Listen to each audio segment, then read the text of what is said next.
बहनों और भाइयों नमस्ते।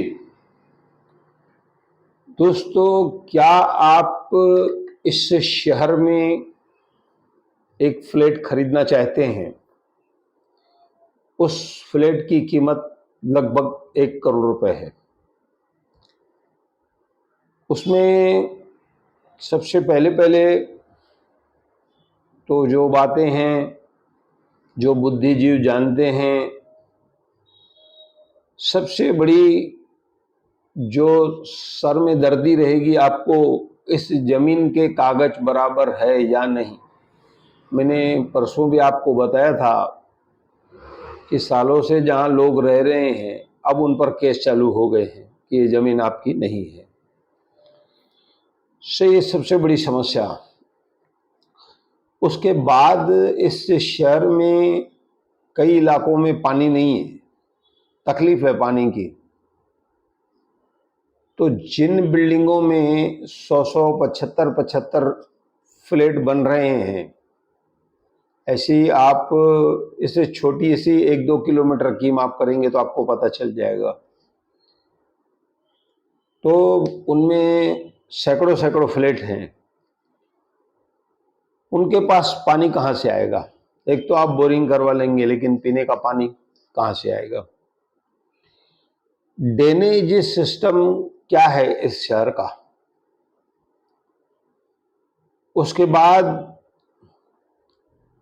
जहां जहां पर कचरा रखा जाता है उस एरिया की हालत आप देखिए कि जब ट्रक वहां भरने जाती है तो दब जाती है, सड़क खराब हो जाती है।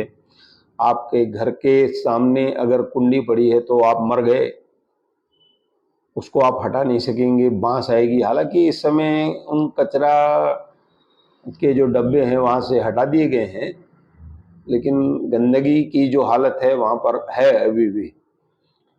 और बताया जाता है कि ये कचरे की जो डंपिंग ग्राउंड है वो लगभग उसकी बांस जो है पूरे 5 नंबर में आती है।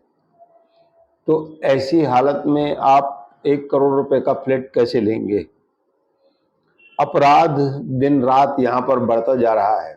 हर दिन किसी न किसी पर हमला होता है और वह अस्पताल में दिखता है। ये हालात है यहाँ के। बेकाबू ट्रैफिक, गुंडागर्दी, बहू बेटियां गाड़ी चलाती हैं या हम लोगों की जो बड़ी उम्र के लोग हैं गाड़ी चला नहीं सकते हैं। अगर आपको मेरे से आगे निकलना है तो आपको लेफ्ट से निकलना है, लेकिन आप कभी लेफ्ट से कभी राइट से निकल जाते हैं, जिससे हम लोग हैरान हो जाते हैं। बहू बेटियां असुरक्षित हैं, उनको गाड़ी नहीं चलाने दी जाती है, टपोरियों की नज़रें रहती हैं, चैन खींच ली जाती है। ये इस तरह के अपराध, असुरक्षिततापन यहाँ पर है। कई लोग असुरक्षित हैं यहाँ पर। दोस्तों, दूसरी तरफ आज जो हमारे बहुत सारे लोग, जिसमें सभी समाज के लोग हैं, शहर को छोड़ रहे हैं और बाहर जा रहे हैं। मैंने बताया था कि खड़कपाड़ा में कभी हमारे से 4 आना रेट रहता था, आज वहाँ पर 5,000 रुपये में भी आपको फ्लैट नहीं मिलेगा, 5,000 फीट में भी। और वहाँ पर सुरक्षा है क्योंकि बड़े बड़े दबंग लोग वहाँ पर हैं, टपोरीगिरी वहाँ पर नहीं है, गुंडा राज वहाँ पर नहीं है। यहाँ पर बिल्डरों की एक और तकलीफ है कि जब तक वह अड़ोस पड़ोस वालों को सताएंगे नहीं, उनको चैन नहीं आता है, किसी न किसी बात पर अड़ जाते हैं और अपनी बड़ी पौष दिखाते हैं। उसका उदाहरण मैं खुद हूँ। मेरे घर की जो बिल्डिंग है उसके पीछे की नाली है, बंद पड़ी है। कई हीला हवाली हम लोगों ने किए, लेकिन अभी बिल्डर टस से मस नहीं हुआ। इतना बड़ा प्रोजेक्ट बन रहा है तो उनको कम से कम पड़ोसियों को ठीक रखना चाहिए। सुविधा देनी चाहिए पड़ोसियों को, उनसे हिल मिल के चलना चाहिए, ऐसी बातें नहीं हैं।